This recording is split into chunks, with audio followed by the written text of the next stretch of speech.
Hello from UB Stadium. Matthew Coller along with you, along with Sloane Martin, our UB Bulls beat reporter. And Sloane, today was Media Day here at UB. I know the big conversation in Buffalo is mostly about the quarterbacks and who the Bills quarterback is going to be, but there are plenty of interesting storylines going on here with the UB Bulls, and the most interesting is new coach Lance Leipold. So you had a chance to talk with the new coach and preview the season.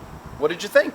Well, the quarterback race, there isn't one. It's going to be Joe Licata for the fourth year in his career. He just knows how to run this offense. He's been a leader on this team pretty much since he got here, a local product. But Lance Leipold, he's really starting this new era here with UB, and he's implementing a new offense, a new defense. Defensively, especially, they're going to be going from a 3-4 to a 4-3 up front, and then offensively, the way Joe Licata put it, they're going to be very multiple. So a lot of pass, a lot of run. Going to see a lot of variety there for sure.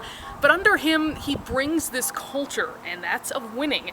Because when he was at Wisconsin Whitewater, 109-6 in his 8-year career. There are 6 national championships. And I was talking to Anthony Taylor as well, and he said a couple of guys were a little bit hesitant to get on board with that. This guy coming from a Division III school, what is he going to tell me about football? And after these summer workouts, I was told by a couple of the players they're completely on board now and really getting into this system. And he brings just this aura of winning, this culture of winning, and you can definitely see guys are excited by that. Well, there are expectations that the team will take a step forward after moving on from Jeff Quinn. Now, Quinn always got quite a bit out of his offenses, and you mentioned Joe Licata coming into his senior year and Anthony Taylor. Can Lance Leipold keep up that high level of offense? I know they lost one of their key offensive linemen in Andre Davis. Taylor had a huge season last year. He's going to want to continue that this year. The offense for them was really their bread and butter last year. They scored 32 points a game. That was good for 3rd in the Mid-American Conference, and they're going to want to continue that, and they really do have the parts to do that. Anthony Taylor at one point last year, in 3 straight games, ran for over 200 yards. He was showing up on ESPN as one of the top rushers in the nation for that period about mid-season last year. And Joe Licata, of course, he's just climbing up the boards here in every passing category you can imagine at the University of Buffalo. And we're not really sure exactly what we're going to see in terms of schemes. Licata said, again, it's going to be very multiple. They're going to be going out of the huddle, which is also new for them as well. But Lance Leipold, he's known for his offense. These Wisconsin Whitewater teams, go look up a couple of Stag Bowls, and that's a Division III national championship, and see what his teams did to other schools. Obviously, his defenses are really good. The talent on those teams are just above and beyond everything you're going to see in Division III. But they put up points, and that's kind of what he's known for. And with his staff having 5 different people with connections to Wisconsin Whitewater, it's like just continuing that continuity from what happened at that Division III school and bringing it right here. And I think a lot of those principles still apply. I think the biggest concern, though, going into the season is going to be the defense. Because Lance Leipold, this is his first year, and as we know, it's not like an NFL coach who's going to come in and be able to sign free agents and things like that. It's Jeff Quinn's recruiting classes that were known as generally weak on the defensive side, outside of a couple of players. Christian Sicoli is actually on the Seattle Seahawks roster, though. Turned into an offensive lineman. Yeah, as an offensive lineman. And there will be some UB Bulls in the NFL to watch this year, Khalil Mack. But there is no Khalil Mack on this roster right now. And last year they put up points, as you said, but defensively they gave up a lot, and oftentimes they gave up more than they scored, including 40-something to Army. 47 to Army, a triple option offense. Yeah. It was a huge concern.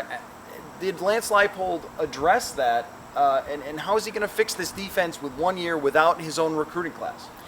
He's taking what's given to him for sure. There are 5 returning starters on this defense. That's it. And that's already on a defense that had the problems that you just described. This was a defense that, especially in the secondary, was prone to giving up big plays, big yards. And it wasn't just against Baylor because, they're facing Bryce Petty. He can throw the ball, 70 yards whenever he wants to. But this happened against Norfolk State. It happened against Duquesne. It happened against Max. Eastern Michigan, they gave up big plays, big runs, even from the quarterback position.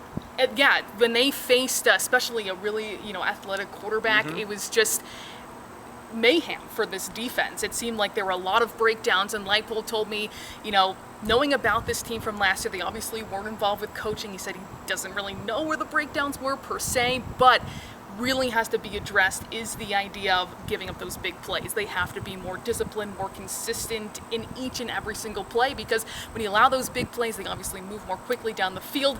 That's going to tire out the offense because you keep sending them back onto the field. Their margin of victory last year was, I think, 1.2 points, and that's going to make things really difficult for your offense, putting all the pressure on them to score so you can win games. So that's going to be the focus this year.